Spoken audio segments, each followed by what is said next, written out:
Et bonjour à tous, on se retrouve pour une nouvelle vidéo. Aujourd'hui, l'intégrale du jour, celle du 3 juin 2024. Ce sont les primitives de sinus de x au cube divisé par cos de x moins 1. Alors, ce qui va nous gêner ici, ça va être le cube sur le sinus, donc on va essayer de le dégager. Et pour cela, ça serait bien d'avoir du sinus au dénominateur. Alors malheureusement, on n'a pas de sinus, on a plutôt cosinus moins 1.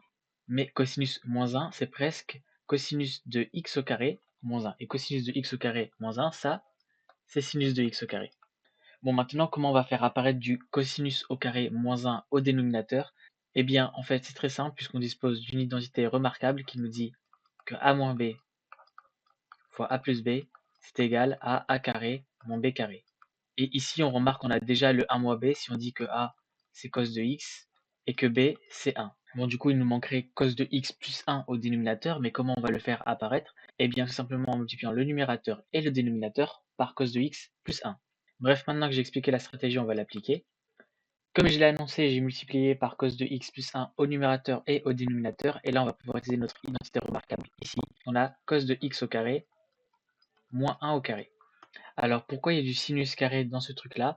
Eh bien, si on prend le cercle trigonométrique, c'est un raisonnement un peu similaire à ce qu'on avait vu dans la première intégrale du jour, que je prends un point ici, ses coordonnées vont être cos de x, sin de x. Et en utilisant le théorème de Pythagore, on trouve ceci.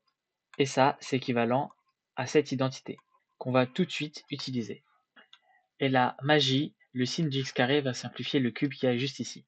Maintenant, on se retrouve avec une primitive toute simple et on n'a plus qu'à développer. Voilà, alors ça veut dire quelque chose à certaines personnes. C'est sin de 2x sur 2.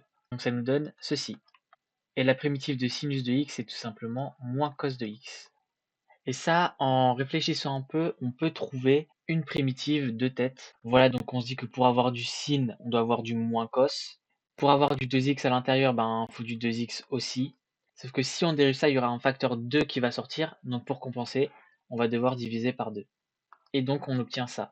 Je rajoute une petite constante qui s'appelle k, parce qu'on va changer de constante tout à l'heure. Bref, maintenant on se retrouve avec cette expression qu'on va essayer de simplifier un peu plus. Et vous connaissez sûrement une autre identité trigonométrique qui est celle-ci. Voilà, donc ça vient de la formule du cosinus double. Et elle ressemble quand même beaucoup à l'identité qu'on a rencontrée tout à l'heure. Tout à l'heure on avait un plus, mais maintenant on a une différence. Mais du coup, si on fait plus 1 des deux côtés, il va se passer ça. Et je vous rappelle que ce 1 là, eh bien en fait, c'est cos de x au carré plus sin de x au carré. Mais ici, le sin, il va s'annuler avec le moins sin, et du coup, il va nous rester 2 cos de x au carré. Et là, on peut faire passer le moins de l'autre côté, et on obtiendra une formule pour cos de 2x. Donc maintenant, on va directement utiliser cette nouvelle formule, et on simplifie un peu tout le reste. Et on se retrouve maintenant avec ceci comme constante, alors tout ça, toute cette constante-là, je vais l'appeler c. Puisque lorsque k, ben, c'est un réel, alors c, c'est un réel. On peut choisir toutes les valeurs de réel possibles en fonction de k et c. Et donc si je mets tout au même dénominateur, ça va nous donner ceci. Voilà, donc c'est la fin de la vidéo. Une intégrale où on a fait quand même beaucoup de trigo, on a vu pas mal de formules. J'espère que ça vous a plu et je vous dis à la prochaine pour de nouvelles vidéos.